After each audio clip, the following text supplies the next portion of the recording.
Many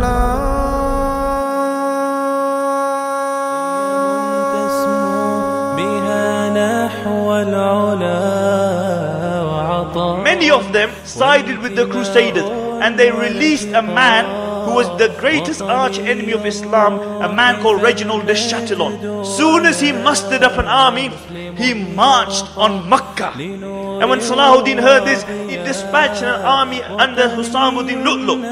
And Husamuddin took a navy. He annihilated the army of Reginald. And 4 years after this, again, when the Muslims and the Christians had a truce, Reginald attacked a Muslim caravan traveling from Egypt to Syria. And when Salahuddin heard this, he again took an oath that he would kill this man with his own hands. And it was upon this occasion that Salahuddin brought forth an army. And this is the famous battle, the Battle of Hittin. He changed the landscape of history. And Imam Zahabi rahmatullah alayhi says something profound here. He says this was the greatest victory for the Muslims since in Sham, since Khalid bin Walid defeated the Romans at the Battle of Yarmouk. And Salahuddin rahmatullah alayhi didn't ease up here. 2 days later, he was in Acre, north. Then they took Turan, Haifa, Arsuf, Beirut, Nablus, and a number of other places. He would cry at the apathy of the Muslim leaders. We cry at the apathy of the Muslim leaders today. All those problems which existed in the time of Salahuddin all exist today. The only thing difference is that there is no Salahuddin to bring the Ummah together. And then Salahuddin rahmatullah alayhi marched on his greatest aim in life, and that was liberation of the holy places. The people loved Salahuddin. He won their heart. He was a true leader. He showed love and compassion to people.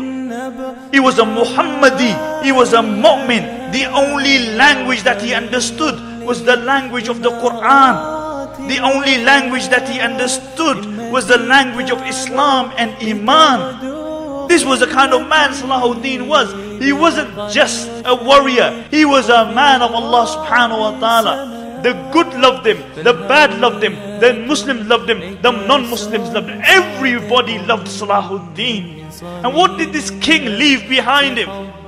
King of Egypt, king of Syria, Lebanon, Yemen. What did he leave behind him?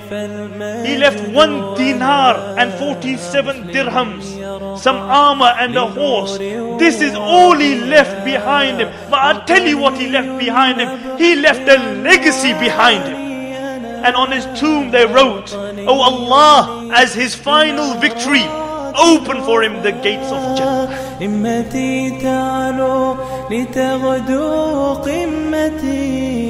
And today I want to speak about a person, by Allah, numbers never scared him. Europe threw everything that they had at him. Salahuddin fulfilled the rights of jihad. Salahuddin fulfilled the rights of this ummah. Salahuddin was ready to sacrifice everything for the sake of Allah. It was almost as though Allah kept Salahuddin back from the people of Badr so he could deal with his enemies at a different place and a different time. And the testimony to the greatness of this man is that every single person claimed him. Even his arch enemies claimed him. When the news of his bravery and compassion reached Europe, they couldn't believe that a non-white, non-Christian man could be so brave and so compassionate. And Salahuddin rahmatullah alayhim ajma'in, he was a Kurd. Because they felt that it was their duty, that they had to liberate the land, because they felt that they were an ummah. And Salahuddin was born in the fort of Tikrit.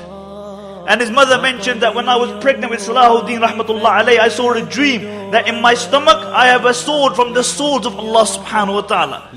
Great men create other great men. And this was the environment in which Salahuddin rahmatullah alayhi was brought up in. It was a military environment. There was never a day when the expulsion of the Crusaders was not mentioned. But it was not only a military environment, it was a very religious, spiritual environment. And Salahuddin, from a very early age, he became a Hafid of the Quran. He was a Shafi in fiqh. And his greatest aspiration in life was to become a scholar. He loved the scholars. Then he had the honor of being tutored by a man regarding who Ibn Athir rahmatullah alayhi says, the Muslims never had a man who was as upright and caring and compassionate as Nuruddin Zinki rahmatullah alayhi. And Salahuddin would say that Nuruddin is my master. He modeled himself on Nuruddin. And also Nuruddin realized the potential in Salahuddin. And this is why when in Damascus crime became rife, he made Salahuddin at a very tender age in charge of the entire police of Damascus. And after a while, the Crusaders attacked Egypt. And what a deed the Caliph in Egypt did is that he cut the hair of his wife and he sent it to Nuruddin. And this meant that we can no longer look after our women, assist us. And Nuruddin rahmatullah alayhi didn't want to assist them because see, Al-Adid and the Egyptians were Fatimite. But Shirku, the uncle of Salahuddin, convinced him. And Salahuddin rahmatullah alayhi says, when my uncle came to me to take me to Egypt, I didn't want to go. One, because his aspirations was to become a scholar. But second, he mentions, I thought I was going to die. It is a possibility that you will dislike something, but there's good in it for you. And by Allah, Salahuddin going, there was good for the ummah. There was good for history. He changed the landscape of history. And Shirku rid Egypt of the Crusaders. And shortly after this, Adid remained the Caliph, but Shirku became second in charge. After a while, Shirku passed away. And the ulama and the fuqaha, they chose Salahuddin rahmatullah alayhi as in the place of Shirku. And therefore Salahuddin rahmatullah alayhi became the second most powerful man in Egypt. He was only 32 at the time. And Salahuddin showed what a real leader should be. The people loved Salahuddin. He won their heart. He was a true leader. He showed love and compassion to people. Salahuddin was in Egypt and Nuruddin rahmatullah alayhi was in Syria. Now after Nuruddin passed away, Syria just fragmented. And they began to side with the Crusaders, and many of them were giving annual tributes. They were actually giving annual tributes to the Crusaders. And the people of Syria were disgusted because they were used to a man like Nuruddin, a powerful, charismatic man. And the people of Syria, they turned to Salahuddin rahmatullah alayhi. And this was the time that Salahuddin started on his expeditions. Salahuddin rahmatullah alayhi spent longer fighting Muslims than he did non-Muslims. He fought with Muslims for over 10 years because he understood that if you are divided, you are weak. Many of them sided with the Crusaders and they released a man who was the greatest arch enemy of Islam, a man called Reginald de Chatillon. For 15 years this man had been in prison. Nuruddin had left him in the dungeons. And what did this man do? Soon as he mustered up an army, he marched on Makkah. And na'udhu billah, he was saying, when I reach Makkah, I will bring the Kaaba to the ground. And then na'udhu billah, he said, I will go to Medina. And na'udhu billah, I will take the camel herder from his grave, speaking about the Prophet ﷺ, and I will bring him back to my palace in Keruk. And I will charge the Muslims to view his body. And the narrations mention that when Salahuddin heard this, he took out his sword, he lifted it to the skies, and he said, by Allah, I will kill Reginald with my own hands. Because he had a deep love for the Prophet ﷺ. And he dispatched an army under Husamuddin Lu'lu'. And Husamuddin took a navy, he annihilated the army of Reginald. And then he captured his men, he took them to Medina and he executed them in Medina. And 4 years after this, again, when the Muslims and the Christians had a truce, Reginald attacked a Muslim caravan traveling from Egypt to Syria. And when Salahuddin heard this, he again took an oath that he would kill this man with his own hands. And it was upon this occasion that Salahuddin brought forth an army. And this is the famous battle, the Battle of Hittin. And the Crusaders brought forth an army. And when Salahuddin consulted his men, he said, what shall we do? Shall we carry on attacking their forts and their castles, or shall we have a head-on confrontation? And they said, carry on attacking their forts. And Salahuddin said, no. He said, we will take them head-on. because none of us knows how long he's going to live. And then he said, "Oh my men, fight to please your Lord, do not fight to please me." And they marched on to the army of the Crusaders. The Crusader army was considerably larger than the Muslim army. The Crusader army was deeply entrenched, and they had barricaded themselves. So Salahuddin rahmatullah alayhi didn't rush. He showed what a military genius he was. What he did, he went to a nearby fort, and this fort had the women and the children of the soldiers there, and he laid siege to it. And then he put his back against the sea. The Christian charges were very strong. The Muslims had problems dealing with Christian charges, but tactically the Muslims were far superior. So what the Christians thought was one charge and Salahuddin will end up in the sea. And this is exactly what Salahuddin wanted them to think. So next morning they marched. It was midsummer. With them they had the true cross. The true cross was the most sacred relic in Christendom. It was believed that a part of this cross, upon it, Isa alayhi salatu wasalam was crucified. And they believed that as long as they have this, they could never lose a battle. They had actually believed that they had won the previous 20 battles because of the barakah of this cross. And what Salahuddin rahmatullah alayhi, he had put strategically, he had put archers on the way. And what he did, he poisoned all the wells. So when they began to march, these archers began to shower arrows. So many arrows that their movements became snail pace. Thousands of them had perished, and they thought night would bring them relief. But the historians mention that Salahuddin rahmatullah alayhi's men had encircled them in a manner that not even an ant could go through. So from the Muslim camp, there were the cries of Takbir, Allahu Akbar. And from the Christian camp, there were the cries of the dying and the wounded.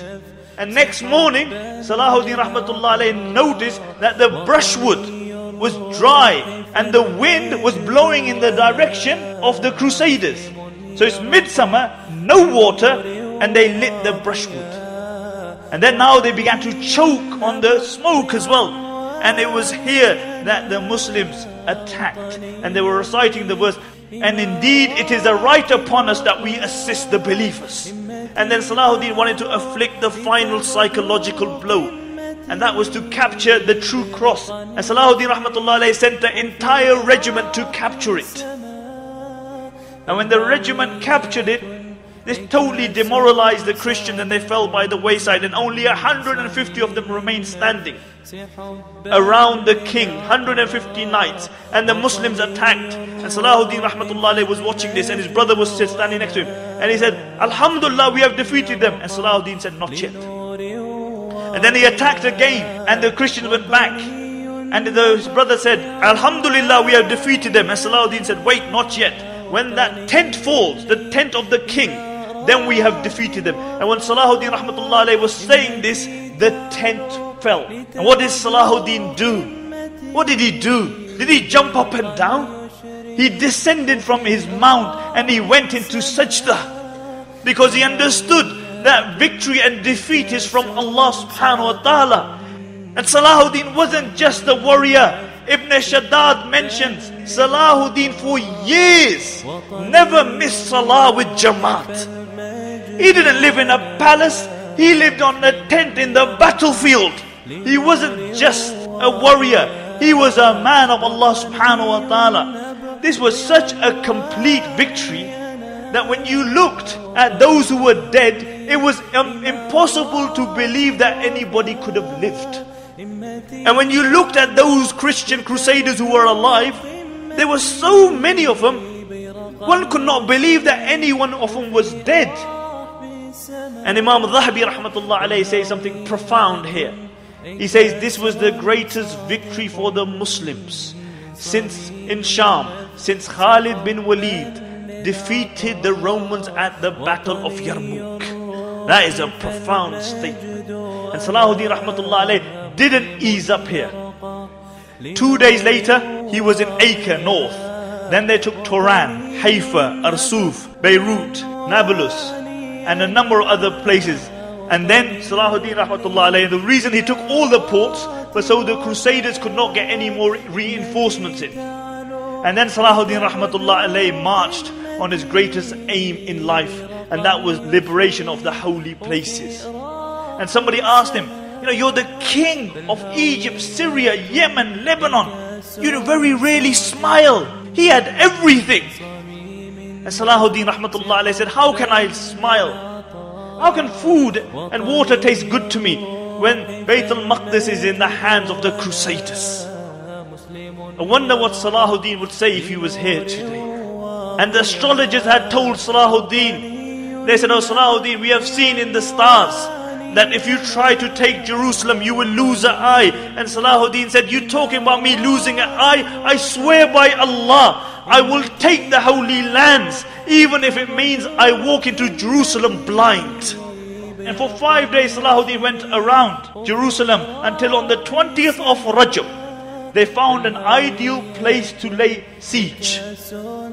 And for 6 days, they pounded the city. And on the 26th, Balian came out to ask for terms. Salahuddin said, I offered you terms initially, you didn't take them. Now the city is mine. And then Balian said, if you do not offer us terms, then we will kill the 5,000 Muslims in the city and we will destroy the masjid. And really this is a testimony to the greatness of Salahuddin rahmatullah alayh. He could have easily said, do it. And when we take it, you will see what we do to your men, women and children. He knew that these Muslims had been at the front line for 88 years. And he didn't want them to go through any more suffering. He realized this. And Salahuddin gave valiant terms. And Salahuddin rahmatullah alayh entered when? He entered Jerusalem on the very night that the Prophet sallallahu alaihi wasallam entered Jerusalem. Salahuddin rahmatullah alayh entered Jerusalem on the 27th of Rajab. And can you imagine how the Muslim must have felt when they entered? Can you imagine 88 years of persecution? Can you imagine when they saw the fortified walls of Jerusalem? They must have remembered the stories of how living Muslims were catapulted over the walls of Jerusalem 88 years. When they saw the Christian women, they must have remembered how every single Muslim woman was violated 88 years ago. When they entered and they saw the Christian children, they must have remembered the stories of how babies were snatched from their mother's breast and their heads were smashed against the walls. When they entered the masjid, they must have remembered the stories of how 70,000 Muslims were killed in the masjid in one day until their blood was running up to the knees of those who were doing the butchering. All these memories must have come back to the Muslims. But Salahuddin rahmatullah alayh had a greater memory in the back of his mind, which overrid all these memories. And that was when the Prophet sallallahu alaihi wasallam re-entered Makkah. They must have seen the place where Bilal was dragged until his skin would peel from his body. They must have seen that place where two young girls, Lubayna and Unaysa, were killed for what? Because they believed in La ilaha illallah. They must have seen the place where Ammar, Yasir, Sumayya, the entire family would be persecuted. And in the heat of the moment, a Sahabi shouted out, Al-Yawmu Yawmul Malhama. Today is the day of bloodshed. Today is the day of retribution. Today is payback time. And the Prophet ﷺ heard this and he said, oh Sa'd, come here. Change that cry into Al-Yawmu Yawmul Marhama. Today is the day of mercy. Today is the day of forgiveness. And similarly, Stanley Lane Poole mentioned in his classic that the Muslim king showed the Christians the meaning of compassion. Salahuddin in his early battles only killed one man and 200 Templars. And that man was after the battle of Hittin. Who was it? Reginald de Chatillon. After the battle, they erected a tent for Salahuddin. The king was brought to Salahuddin, and Salahuddin gave him some water to drink because he was lapping. And then he drank the water and he gave it to Reginald. And Salahuddin became angry. He said, you gave it to him, I didn't give it to him. Because if you gave somebody water, this was the indication you've given him protection. And then Salahuddin rahmatullah walked up to Reginald and he reminded him of his transgressions, and he reminded him of what he said about the Prophet sallallahu alaihi wasallam. And Reginald said, this is what kings have always been doing. And Salahuddin offered him Islam and he refused. And then Salahuddin said, do you know who I am? He said, I am the representative of the Prophet sallallahu alaihi wasallam. And then he fulfilled his promise. And then he put 200 other knights to the sword. And then Salahuddin rahmatullah alayh, he entered the masjid after 88 years. They are coming back into the third holiest place. And when Europe had heard that their holy lands had been taken from them, Europe went ablaze. Pope Urban II died out of grief. And then the subsequent Pope wrote a letter to all the kings that they should send every able person to fight. Just from Germany, Frederick the king bought 1 million fighters. Alhamdulillah, he drowned on the way and the army dispersed. Richard, Philip, they bought 600,000 men. And Salahuddin was amazed at the zeal of Christendom. He wrote letters to all the Muslim leaders. Nobody obliged. He would mention in the letters that there are more Christians at Acre than there are waves in the sea. He said every time we kill one, they send another 1,000. And 600,000 crusaders camped at Acre. And what they did is that they made trenches around them and then they barricaded themselves in. So Salahuddin rahmatullah alayh couldn't attack them from behind. And for 2 years, Salahuddin remained in the field. He would cry at the apathy of the Muslim leaders. We cry at the apathy of the Muslim leaders today. All those problems which existed in the time of Salahuddin all exist today. The only thing difference is that there is no Salahuddin to bring the ummah together. And Ibn Shaddad mentions that at Acre, Salahuddin was like a mother who had lost its child. But see, this is why we remember Salahuddin. And this is why all the other leaders are forgotten. In the time of Salahuddin, how many kings were there? There were 3 caliphs in the time of Salahuddin. Does anybody know the name of any one of those caliphs? Because they didn't care. So history forgot them.